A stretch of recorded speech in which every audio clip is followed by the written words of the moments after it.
Well, good evening, good afternoon, good morning, good night, whatever the case may be for you. We are continuing our study of Judges. Remember that the other lessons that we don't video are available online in text format on our Facebook page for the Blue Ridge Church of Christ. We're coming to Judges chapter 11 today, and at the end of Judges 10, the people of Gilead were looking for a leader. All of their leaders were too cowardly to lead them in battle, but they knew they needed to fight the enemy, and so they're looking. And in chapter 11, beginning in verse 1, we find the man that is going to wind up being their leader. Now, Jephthah the Gileadite was a mighty warrior, but he was the son of a prostitute. Gilead was the father of Jephthah. Yes, Julia. What's a prostitute? Knew that one was coming. So, a prostitute is a woman who sells the favors that are reserved for a husband and wife to other men who are not her husband in exchange for money. So she pretends to be a man's wife for a short period of time. And I don't mean that she cooks and cleans for him. I mean she spends the night with him in bed and things like that. Okay, so that's what this woman had been, and she had wound up becoming pregnant through Gilead. But of course, Jephthah is not claimed as Gilead's son because his mother was this kind of a woman. And because of that, he's looked down on. And of course, we know it's not his fault what his mother did, but still, he gets that reputation. He is an illegitimate child. He's not considered to be Gilead's son, even though he is Gilead's son. Gilead's wife also bore him some sons. So Gilead certainly should never have been with a prostitute. He had a wife. But when his sons that were from his wife grew up, they drove Jephthah out. And they said to him, "You shall not have an inheritance in our father's house, for you are the son of another woman." And this is a common thing, certainly. When a man has children by two different women, there's a lot of fighting that takes place, and it does here as well. His wife's sons kick out the other who was an illegitimate child through a prostitute. Verse 3 then says, Jephthah fled from his brothers, and he lived in the land of Tob. And worthless fellows collected around Jephthah. Yes, Julia? Does anyone else think that's mean? Well, yes, it definitely is mean for them to treat him that way.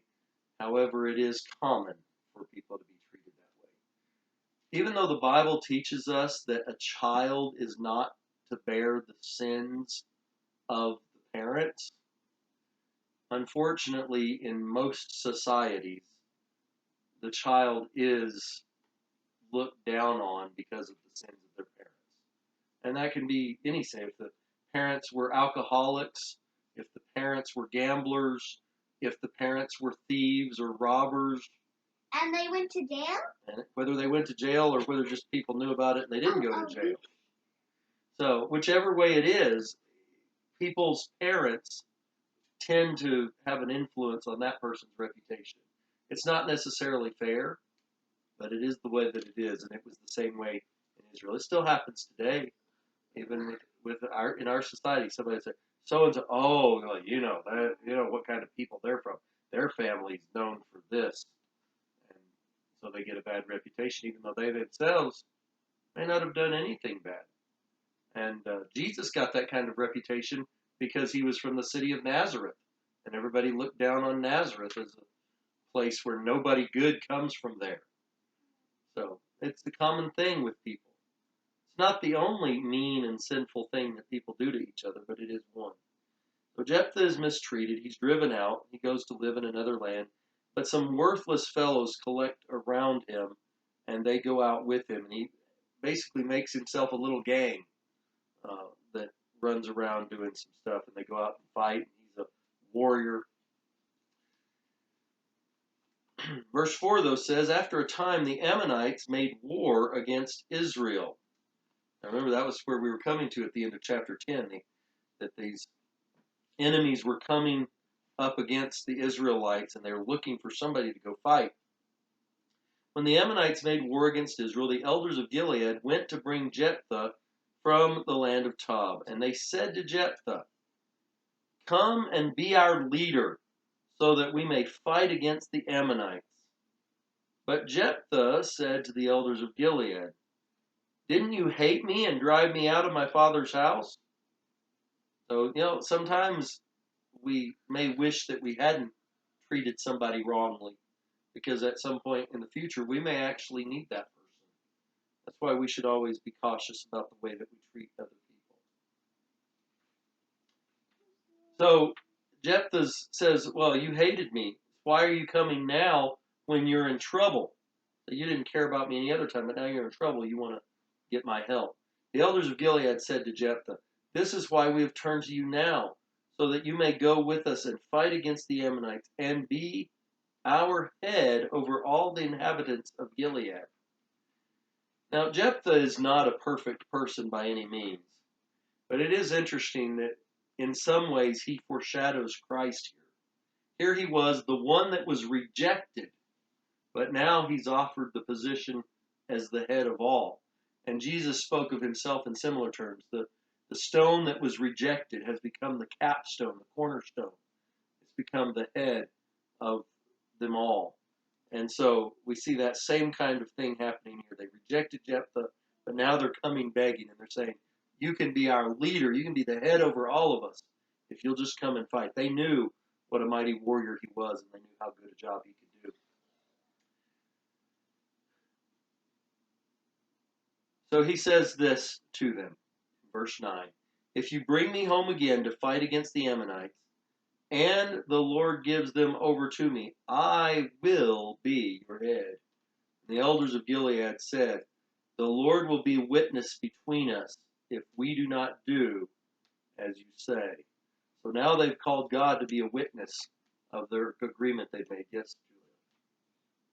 Lord is in all caps, but the L is bigger than all the rest. Oh, yeah, that's a very good point. In some translations, not all of them, but in some translations, this is a way to distinguish between two different words.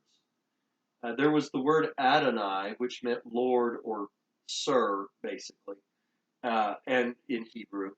And that one is sometimes all lowercase or sometimes a capital L with little letters. When it has, though, a big capital L and then capital letters, but they're a little smaller, when you see that in a translation, what that's indicating is that the word there is actually Yahweh. But they didn't actually put Yahweh in the translation. They still use Lord, but it's actually in the original Hebrew, it is Yahweh, which is the Lord's name. Sometimes people will say Jehovah, Jehovah or Yahweh, different pronunciations of the same four Hebrew characters. So that's what that means. So when you see that, you'll know that when it says the Lord and it has it like that, it's not just saying somebody who was the master of somebody or something like that. Or sometimes even Baal is referred to as the Lord of certain people because they're worshiping him. But if it has it, all capital letters like that, then it is saying Jehovah God, Yahweh. L bigger? Well, because it's still capital. It's just a weird font thing that they chose. And I don't know all the details as to why they chose that particular thing, but that is what it means. In some translations or on a computer, they don't have that font. They just have it in all capital letters. And that's what it has on my printout here of the verses. It just has all capital letters for Lord. And that distinguishes between the times that and why they don't just actually translate that as Yahweh or Jehovah. Because no one understands it. Well, we could understand it if they had translated it that way. But they were kind of scared to write out God's name. They were afraid of doing that, so they didn't always do it. All right, so, well, they were afraid, you're not supposed to use the name of the Lord your God in vain. And so they were afraid that if they wrote it and they pronounced it and said it, they even got to the point they wouldn't pronounce it. We don't know how it was actually pronounced. We're guessing when we say Jehovah or Yahweh or Jehovah, or because we're just guessing, because we don't know how they pronounced it, because they quit pronouncing it because they were afraid that they would use it in vain and be guilty, because that was one of the Ten Commandments. They weren't to use the name of the Lord your God in vain. And so they were, to avoid doing that, they just quit saying it altogether, which is not what God wanted them to do. He didn't want them to just stop saying his name. He just wanted them to have reverence and respect for his name. But, that's the way people sometimes get sidetracked. Like we just kind of got sidetracked in talking about that, but that is an important topic. All right, so as we move on then, he says, they say to him that the Lord's going to be the witness, and they're going to do what they promised, or else. So Jephthah went with the elders of Gilead, and the people made him the head and leader over them.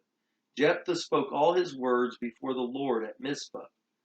Then Jephthah sent messengers to the king of the Ammonites, and he said, "What do you have against me that you have come to fight against my land?" The king of the Ammonites sent messengers back to Jephthah, because Israel, on coming up from Egypt, took away my land from the Ammon to Jabbok and to the Jordan. Now therefore restore it peaceably. So they're going back a few generations. They're saying, hey, when the Israelites came out of Egypt and Joshua was leading them, they come through here, and Moses and Joshua are fighting, and they beat us, and they took some of our land, and we want our land back. Give it back to us. And he said, go ahead and give it back peacefully, and we won't have a fight. Well, Jephthah sent another messenger to the king of the Ammonites. And he said, this is what Jephthah says. Israel did not take away the land of Moab or the land of the Ammonites. When they came up from Egypt, Israel went through the wilderness to the Red Sea and came to Kadesh. Israel then sent messengers to the king of Edom, and you can go back into the law, into Exodus and Numbers and Deuteronomy, and you can read about all of these events where they were coming out of the land of Egypt. But they sent messengers to the land of king of Edom and to the land of Moab, and they asked them, please let us pass through your land. They didn't want to take their land. They just said, let us travel through it. And they also said to the king of Moab the same thing, but they wouldn't agree. So Israel remained at Kadesh. Then they journeyed through the wilderness and went around the land of Edom and around the land of Moab, and arrived on the east side of the land of Moab and camped on the other side of the Arnon. But they did not enter the territory of Moab. Arnon was the border. So he said, we asked to go through, and you said no, so we went around. Now remember, Amnon, the Ammonites, and the Moabites are actually also descended from Abraham. Or not from Abraham, but from Abraham's family through Lot. These are Lot's descendants that they're now having struggles with. The Ammonites and the Moabites. These should have been kinfolks who would have said, "Sure, we'll help you out. We'll let you come through our land and go beat the Canaanites." But instead, they said, "Oh no, we can't let you come through here," and they sent them around another way. They weren't being very, very kindly to their family members. So they didn't enter that land, he says. Israel then sent messengers to Sihon, king of the Amorites, king of Heshbon, and Israel said to him, let us pass through your land and your country to go to our country. But Sihon didn't trust Israel. He gathered his army and camped at Jahaz and fought with Israel. So Jephthah says, we didn't want to fight. We just wanted to travel peacefully through. They were the ones that started the fight. So he's giving them a little history lesson. Sometimes we need a little history lesson. Sometimes when things happen, we don't remember how things actually were in the past. We've got our own ideas about how things happen. So here he's taking the leadership. First thing he wants to do is he wants to try to make peace. Jephthah, even though he's a mighty warrior, he doesn't want war. That needs to always be our first line of defense. The first thing we try to do is make peace. can make peace and avoid a fight, that's always the better choice. But here, these people are not willing to be sensible, and they're still wanting to fight. We'll look next time at a little further into what happens when they come out to fight against each other and how those things turn out.